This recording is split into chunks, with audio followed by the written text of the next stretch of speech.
They tried to make me sign everything in under 5 minutes, like my entire life could be erased with one signature. I didn't say anything. I just sat there, staring at the papers Daniel slid across the table like it was already done. "Mom, it's just standard procedure," he said, tapping the pen against the folder, impatient like I was wasting his time. Robert Hayes, the attorney, didn't even look at me. He kept flipping through documents, nodding along like this was routine, like I wasn't even in the room. That's when I realized something. They weren't asking. They were executing a plan. I felt it in my chest, that quiet shift. The moment you stop being confused and start paying attention. "We really should move quickly," Robert added, adjusting his glasses. "There are tax implications if this isn't finalized today." Today. Of course. Urgency. Pressure. Just enough fear to make me sign without thinking. I let my hands rest in my lap. Calm. Still. "I don't understand why this needs to happen so fast," I said softly. Daniel sighed like I was a child asking too many questions. "Because you don't handle this stuff, Mom. Dad always did. I'm trying to protect you."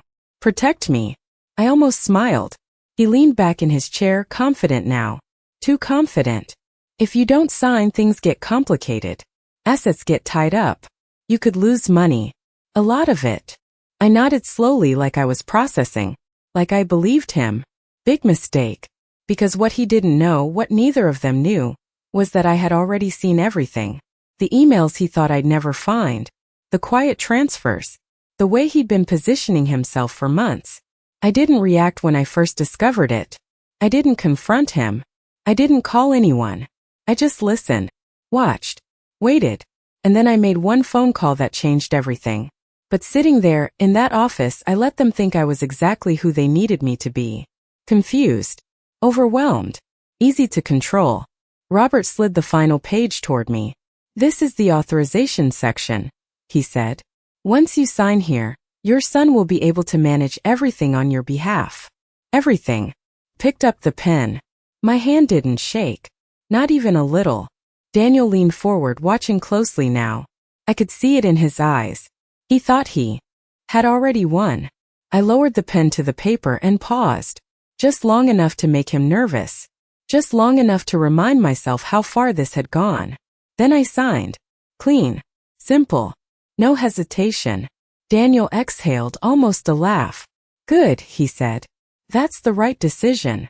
I looked up at him for the first time since we sat down. Really looked at him. And for a second, I almost felt sorry for him. Because what he didn't understand was this: he hadn't just trapped me in that room. He had walked straight into mine. I kept my expression neutral as Robert gathered the documents, stacking them neatly like everything had gone exactly as planned. Daniel stood up, already loosening his tie, already acting like the weight of the world had just been handed to him. "I will take care of everything from here," he said, almost casually, like he had been waiting his whole life to say those words. I nodded once, slow and quiet. I did not argue. I did not question. I let the silence stretch just enough to make it feel real.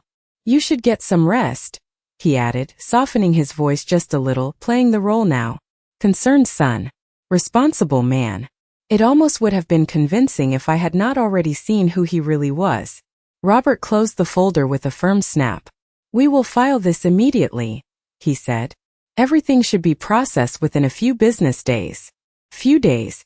That was the window they thought they had. I stood up carefully, smoothing my coat like none of this had shaken me. "Thank you," I said, my voice steady, almost polite. Daniel gave me a quick smile, relieved. That was the moment he stopped watching me. That was his second mistake. Because the second I walked out of that office, I did not go home. I did not sit in silence or try to make sense of what just happened. I got into my car, closed the door, and allowed myself one slow breath. Then I reached into my purse and pulled out my phone. One call. That was all it took. "It is done," I said when the line connected. There was a pause on the other end, then a calm, measured voice. "Good. Then we proceed." I ended the call and sat there for a moment looking at my reflection in the rearview mirror. For months, I had let Daniel believe I was falling apart, that I could not keep up, that I needed him. I had let him speak over me, dismiss me, slowly take control of conversations, of decisions, of everything. I let him think he was winning. Because the truth is, the first time I noticed something was wrong, it was not dramatic. It was small. A statement that did not add up. A number that felt off. A detail Daniel brushed past too quickly. I did not confront him. I did not accuse him. I just started looking closer. Quietly. Carefully. And the more I looked, the more I saw. Transfers that should not have happened. Documents I was never shown. Conversations that stopped when I entered the room. That was when I understood. This was not sudden. This was planned. And if he had a plan, then I needed a better one. I started making my own calls. Not to the people he knew. Not to anyone he could influence. I found someone else. Someone who did not underestimate me. Someone who listened. And when I finally saw the full picture laid out in front of me, clear and undeniable, I did not panic. I did not break. I made a decision. If Daniel wanted control, I would give him the illusion of it. If he wanted me to sign, I would sign. But not before I rewrote everything he thought he was about to take. I started the engine and pulled out of the parking lot slowly, blending into traffic like nothing had changed. But everything had. Because while Daniel was celebrating inside that office, thinking he had secured his future, I had already secured mine. And he had no idea what was coming next. 2 days earlier, I sat across from a man Daniel did not know existed. His name was Charles Whitmore, 57, precise, calm, and the kind of attorney who did not speak unless it mattered. His office was quiet, nothing flashy, just rows of neatly organized files and a view of the city that felt far removed from everything Daniel thought he controlled. "Start from the beginning," Charles said, folding his hands on the desk. I did not rush. I walked him through everything. The small inconsistencies. The missing documents. The way Daniel had slowly positioned himself into every financial conversation after my husband passed. Charles did not interrupt. He just listened. When I finished, he leaned back slightly, studying me like he was measuring something I could not see. "You are not confused," he said finally. "You are being managed." I remember that word. Managed. Not helped. Not protected. Managed. That was the moment everything became clear. I reached into my bag and handed him the copies I had quietly gathered over the past few weeks. Statements. Emails. Authorization forms I had never approved. He reviewed them carefully, one by one, the silence stretching just enough to make my heart beat a little faster. Then he looked up. "He is not just preparing to take control," Charles said. "He already has partial access. And if you sign anything under pressure, he will have full control." I felt it then. Not fear. Not panic. Something colder. More focused. "What are my options?" I asked. Charles did not hesitate. "You take control back before he realizes you ever saw this." Simple. Direct. But not easy. "How?" I asked. He slid a blank document toward me. "We rewrite everything." I stared at the page for a moment. My entire life reduced to decisions that had to be made carefully, precisely. No emotion. No hesitation. "If I do this," I said slowly, "he will not see it coming." Charles gave a slight nod. "That is the point." We spent the next 3 hours going through every asset, every account, every detail Daniel thought he understood. But this time I was the one deciding. The house. The investments. The business interests. Every piece was restructured, protected, and reassigned with conditions Daniel would never expect. "You are certain?" Charles asked near the end, his pen hovering over the final section. I thought about Daniel sitting across from me, explaining things like I could not understand. I thought about the way conversations stopped when I entered the room. I thought about how easily he believed I would just sign whatever he put in front of me. "Yes," I said. No hesitation this time. Charles signed first. Then I did. Clean. Final. Legally binding. He placed the document into a secure folder and locked it in his drawer. "From this moment on," he said, "everything changes. But you must not show it." Not yet. I understood. That was the hardest part. Not reacting. Not confronting. Not letting Daniel see even a hint of what I had done. When I left that office, I did not feel relieved. I felt ready. Because now it was not about stopping him. It was about letting him walk all the way to the edge, and only then showing him there was no ground left beneath his feet. I woke up the next morning and did exactly what I had always done. I made my coffee. I sat by the window. I moved through the house like nothing had changed. That was the hardest part, pretending everything was still normal when I knew it was not. Daniel called around 9:30, right on schedule. "Good morning, Mom," he said, his voice lighter than usual, almost relaxed. "I was thinking we should meet with Robert today and get a few things finalized." Of course he was. He wanted to move fast. Lock everything in before I had time to think. Before I had time to question anything. "If that is what you think is best," I said quietly. There was a pause on the line just a second, but I heard it. He was surprised. I had not pushed back. I had not asked questions. That made him more confident. "It is," he said. "I will pick you up at 1. I agreed without hesitation. Big mistake. Not mine. His. The moment I hung up, I did not rush. I did not call anyone. I already had. Everything that needed to be in place was in place. All I had to do now was follow through. At exactly 1 o'clock, Daniel pulled into the driveway.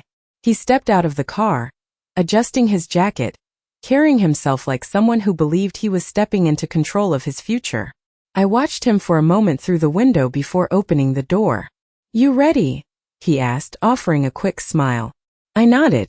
No resistance. No hesitation. He did not notice how quiet I had become. The drive to the office was almost silent. He tried to fill it with small talk, but I kept my answers short. Simple. Enough to keep him comfortable. Not enough to reveal anything. When we arrived, Robert was already waiting. Papers laid out. Everything prepared. It looked official. Clean. Final. "Good to see you again," Robert said, standing as we entered. His tone was polite, but distant. Professional. Like yesterday had already been decided. We sat down. Same positions. Same setup. Daniel on one side. Me on the other. Robert in the middle. Control. Structure. Pressure. Robert began speaking immediately, walking through the documents like it was routine. Like this was just another formality. "These are the final authorization documents," he said. "Once signed, Daniel will have full authority to manage the estate and associated assets." Full authority. That was the phrase he used. I let it hang in the air. I did not react. Daniel leaned forward slightly, watching me. Waiting. He needed me to sign. Everything depended on that moment. "It is just easier this way," he added, his voice softer now. "You do not need to worry about any of this anymore." I looked down at the papers. Page after page of language designed to sound complicated. Designed to overwhelm. Designed to make me give up control without realizing what I was losing. I traced one line with my finger slowly, deliberately. Then I looked up. Not at the papers. Not at Robert. At Daniel. Just for a second. He held my gaze, confident. Certain. That was when I knew he had no idea. Not even a hint. I reached for the pen. The same pen he had placed in front of me like this was already finished. My hand closed around it, steady. Controlled. Daniel exhaled quietly, almost relieved. He thought this was the moment everything became his. He was right about one thing. This was the moment everything changed. Just not in the way he expected. I lowered the pen to the paper and signed exactly where Robert had indicated, smooth and controlled. No hesitation, no second thoughts, just a clean signature that looked exactly like compliance. Daniel leaned back the second I finished, a quiet satisfaction crossing his face like he had just closed the most important deal of his life. "That is it," he said, almost under his breath, like he did not want to break the moment. Robert reached forward, collecting the pages one by one, checking each signature carefully, methodical, precise. "Everything appears to be in order," he said, giving a small nod. In order. That phrase almost made me smile. I set the pen down gently and folded my hands in my lap, calm, composed, exactly the way they expected me to be. Daniel stood up, already moving, already thinking ahead. "I will take care of the filings," he said, glancing at Robert. "The sooner we process this, the better." Urgency again. Always urgency. Robert agreed without question. "I will submit these this afternoon," he said. "Once processed, full authority will transfer accordingly." Transfer. Control. Ownership. They kept using words that sounded final. I let them. Daniel turned to me, his expression softening just enough to look convincing. You did the right thing, he said. Now you do not have to worry about anything. I looked up at him slowly. Really looked at him. For a moment I said nothing. I just let the silence sit there, heavy enough to be noticed, but not long enough to raise suspicion. I never worried, I said quietly. He frowned slightly, just a flicker, but it passed quickly. He did not understand what I meant. Not yet. Robert finished organizing the documents and placed them into a leather folder, snapping it closed with a sense of completion. We are done here, he said. Done. That word landed differently this time, because for them it meant everything was settled. For me it meant everything was about to begin. We stood up together. Chairs sliding back. Papers secured. Daniel reached for the folder instinctively, but Robert held on to it for just a second longer before handing it over. A small detail, but I noticed it. Control passing hands. That was what they believed. As we walked toward the door, Daniel was already talking again, outlining next steps, accounts he would review, properties he would manage, decisions he would make. He spoke like it was already his, like I was already out of the picture. I did not interrupt. I did not correct him. I let him build that confidence. Let him settle into it. Because the higher he stood, the harder the fall would feel. When we stepped outside, the afternoon sun hit us, bright and ordinary, like nothing unusual had happened inside that office. Daniel paused beside the car, turning to me with a satisfied smile. I will call you tonight, he said. We will go over everything in detail. I nodded once. Of course. My voice was steady, unchanged. He opened the car door for me, a small gesture, almost respectful. Almost. I got in without a word. As he walked around to the driver's side, I glanced. Back at the building, at the office where he believed he had just secured his future. He had no idea that every word he had said, every step he had taken, had led him exactly where I needed him to be. Right in the center of something he could not see. Not yet. But soon. Very soon. The drive back was quiet, but not uncomfortable. Daniel kept one hand on the wheel, the other resting casually, like everything was under control, like he had already stepped into a new role, and it fit him perfectly. I will start reviewing the accounts tonight, he said, glancing at me briefly. There is a lot to organize, but I will handle it. I nodded, looking out the window as the city passed by. Familiar streets, familiar buildings, everything unchanged on the surface. I know you will, I said. And I meant it. He would handle everything. Exactly the way I needed him to. He took my calm as trust. That was his third mistake. When we pulled into the driveway, he turned off the engine but did not get out right away. You did a good thing today, he said again, reinforcing it like he needed to hear it as much as I did. I turned to him slowly. We will see, I replied. Simple. Neutral. But something in my tone made him hesitate for just a second. Then he smiled it off. He always did. He stepped out, walked me to the door, and waited until I was inside before heading back to his car. The moment the door closed behind me, the house felt different. Not heavier. Not tense. Just quieter. Like something had shifted into place. I set my purse down, took off my coat, and moved through the living room without turning on the lights. I did not need them. I knew every inch of that space. I had lived there long enough to recognize when something changed. And something had. I walked to the small desk by the window and opened the top drawer. Inside, neatly placed, was a single folder. Not thick. Not complicated. Just enough. I took it out and set it on the desk, running my fingers along the edge for a moment before opening it. Copies. Every document Charles had prepared. Every condition. Every clause. Everything Daniel thought he had secured. Already rewritten. My name where it mattered. My control where it counted. Protections he would not notice until it was too late. I closed the folder again and slid it back into place, exactly where it had been. No changes. No signs. That was important. Nothing could look different. Nothing could feel different. Not yet. My phone buzzed on the table behind me. I did not rush to answer it. I already knew who it was. I let it ring once. Twice. Then I picked it up. Hello. Everything is in motion, Charles said on the other end, his voice calm as ever. Once they file what you signed today, it will trigger the review. Review. That was the word he used. Not rejection. Not conflict. Review. Clean. Legal. Precise. And after that? I asked. There was a brief pause. Then the correct documents will surface. I allowed myself a small breath. Not relief. Just confirmation. Good, I said. Do not worry, he added. He will not see it coming. I looked out the window, watching the empty driveway where Daniel's car had been just minutes ago. No, I said quietly. He will not. After I ended the call, I set the phone down and stood there for a moment, letting the silence settle again.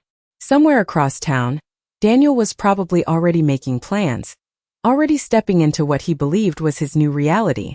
He would start calling banks, reviewing numbers, moving pieces. He would feel powerful, in control. And the more he moved, the deeper he would step into something he did not understand. Because what he did not realize was that everything he touched now was no longer his to control. The next morning, Daniel did exactly what I expected him to do. He moved fast. Too fast. By 8:30, my phone lit up with notifications I had not seen in months. Account access alerts. Verification requests. System updates. He was already inside, already touching things he thought he controlled. I did not respond. I did not interfere. I let it happen. Around 10:15 he called. Not calm this time. Not relaxed. There was something underneath his voice now. Something tighter. Mom, did you receive any notifications this morning? He asked. I sat by the window, coffee untouched in my hand. I did, I said. Is something wrong? There was a pause. Longer than before. No, nothing is wrong, he said quickly. Too quickly. It is just the system updating access permissions. It might look unusual. Unusual. That was one word for it. Should I be concerned? I asked, keeping my tone light, almost unsure. No, he said again, firmer this time. Everything is under control. I almost smiled. Everything is under control. He still believed that. All right, I said. I trust you. Silence. Then a quiet exhale on his end. He needed that. He needed me to say it. I will call you later, he added, and ended the call before I could respond. I set the phone down slowly. That was the first crack. Small. Barely visible. But it was there. Because what Daniel was seeing on his end did not match what he expected. The numbers would not align the way he planned. The permissions would not open the doors he thought he had unlocked. The system would not behave the way it should. Not because something was wrong, but because something had already been changed. I stood up and walked to the desk again, opening the drawer just enough to confirm the folder was still there. It was exactly where it belonged. Quiet, hidden, untouchable. By noon he called again. This time he did not try to sound calm. Mom, did you sign anything else recently? He asked, his voice sharper now. Direct. I sat down slowly, letting the question settle before answering. What do you mean? I asked. Another pause. I could hear him thinking, recalculating, trying to find a version of this that still made sense. There are discrepancies, he said. Some of the authorizations are not processing correctly. Not processing correctly. I let that sit between us. I am sure it is just a delay, I said softly. These things take time, do they not? He did not answer right away. That was new. Daniel always had an answer. Always had control of the conversation. Until now. I will handle it, he said finally, but the confidence was thinner. I just need to review a few things. Of course, I replied. Take your time. He ended the call without another word. I leaned back in my chair, looking out the window again, watching the same quiet street, the same still afternoon. Nothing had changed out there. But inside his world, everything was starting to shift. Slowly, quietly, exactly the way it was designed to. Because the more he tried to fix it, the more he would uncover. And the more he uncovered, the less control he would have. He thought he was solving a problem. He did not realize he was walking straight into the answer. By late afternoon, Daniel stopped calling. That was how I knew things were getting worse for him. Silence from someone like him never meant calm. It meant pressure. It meant he was running out of answers. Around 4:30 my phone rang again, but this time it was not Daniel. It was Robert. I let it ring once before answering. "Margaret," he said, his tone different now, less polished, less certain. "I need to ask you a few questions regarding the documents you signed yesterday." There it was. The shift. "Of course," I replied, steady as ever. "Is there a problem?" A brief pause. Papers moving on his end. "There appears to be an overlap," he said carefully. "Another set of documents has been flagged in the system. Legally binding documents." I did not interrupt. I let him continue. "These documents were filed prior to yesterday's submission," he added. "They affect authority, control, and distribution." Effect. Such a careful word for something so complete. "I see," I said quietly. "And what does that mean?" Another pause. Longer this time. "It means," Robert said slowly, "that the authority granted yesterday may not be valid in the way we initially understood. May not be valid." I could almost hear Daniel in the background, pacing, waiting, demanding answers. "That is unexpected," I said. Just enough uncertainty in my voice to keep the illusion alive. Robert cleared his throat. "Did you consult another attorney recently?" he asked. Direct now. No more distance. I let the question sit for a moment before answering. "I wanted to understand my options," I said. "Truth, just not all of it." Silence again. Then a quiet shift in his tone. "Respect. Caution. I believe we need to schedule a meeting," he said. "All parties present." All parties. That meant Daniel was no longer in control of the conversation. "When?" I asked. "As soon as possible," he replied. Urgency again. But this time it was not for their benefit. "Tomorrow morning," I said. 10 o'clock. "That works," he answered quickly. Too quickly. The call ended shortly after. I set the phone down and stood still. For a moment, letting the silence return. This was the moment everything began to surface. Not loudly, not dramatically, but clearly. There would be no confusion now. No way to explain it away. The system had done exactly what it was designed to do. It had forced the truth into the open. My phone buzzed again. "Daniel." I looked at the screen, watched his name sit there, waiting. I did not answer right away. I let it ring. Let him feel that space. Then I picked up. "Mom," he said, and this time there was no calm, no control. Just tension. "We need to talk." I leaned back slightly, my voice even. "We will," I said. "Tomorrow morning." "No," he said quickly. "Now.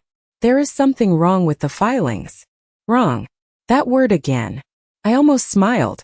"Then it can wait until tomorrow," I replied. Quiet. Final. He did not speak for a second. Then softer, almost uncertain. "What did you do?" That question hung there between us. Not accusation. Not anger. Just confusion. I did not answer him directly. "Get some rest," I said. "We will go over everything in the morning." And before he could respond, I ended the call. For the first time, he was not ahead of the situation. He was not guiding it. He was trying to catch up. And by the time he did, it would already be too late. The next morning, I arrived 10 minutes early. Not because I needed to be, but because I wanted to see who walked in first. Control is not always about what you say. Sometimes it is about who is already sitting when the others arrive. I chose the same seat as before. Calm. Familiar. Unchanged. When Daniel walked in, he did not look at me right away. He went straight to Robert, speaking in a low voice, urgent, controlled but barely. I watched him from across the room. The confidence was gone. Not completely, but enough. Enough to see the shift. Robert nodded as Daniel spoke, but this time he did not take his side. He listened. Carefully. That was new. When they finally sat down, Daniel turned to me, his expression tight. "Mom," he said. "We need to clear this up." I met his eyes without hesitation. "We will," I said. Robert cleared his throat, placing a new set of documents on the table. Thicker this time. More deliberate. "There are 2 legally binding filings," he said. "One submitted yesterday, and one submitted prior through separate counsel." Separate counsel. The room went quiet. Daniel's jaw tightened. That is not possible, he said quickly. Yesterday's documents were complete. I reviewed everything. I did not respond. I let Robert answer. The earlier documents override key elements of what was signed yesterday, he continued. Authority, asset control and distribution have already been reassigned. Reassigned. Daniel turned to me then, fully no hesitation this time. What did you sign? He asked, his voice low but sharp. I folded my hands calmly on the table. What I needed to, I said. That was when the silence changed. It was no longer confusion. It was realization. Robert opened the folder and slid the documents forward. These are the active directives, he said. They were filed 48 hours before our meeting. Daniel grabbed the pages, scanning quickly, his eyes moving faster with each line. I watched the moment it hit him. Not all at once. Piece by piece. Clause by clause. Control limited. Access conditional. Oversight removed. This does not make sense, he said, but there was no certainty behind it now. Just resistance. It makes perfect sense, I said quietly. He looked up at me, searching for something, an explanation, a mistake, anything he could use to pull control back. But there was nothing left to pull. You went behind my back, he said. I shook my head slightly. No, I replied. I stepped in front of you. That landed. He leaned back in his chair, the papers still in his hand, but now they meant something different. Not opportunity. Not control. Consequence. Robert spoke again, more measured this time. Under these terms, Daniel, your role is limited. You do not have independent authority. Any actions must be approved and verified. Verified. Not trusted. Not assumed. Daniel let out a slow breath, staring down at the documents like they might change if he looked long enough. They did not. I stood up then, not abruptly, not dramatically. Just calmly. We are done here, I said. The same words Robert had used the day before. But this time they meant something real. Daniel did not stop me. He did not argue. For the first time he had nothing to say. I walked to the door, then paused just for a moment, not turning back completely. You should have let me sign, I said quietly. Then I left him there, sitting in a room where he thought he had taken everything, only to realize he never had control at all.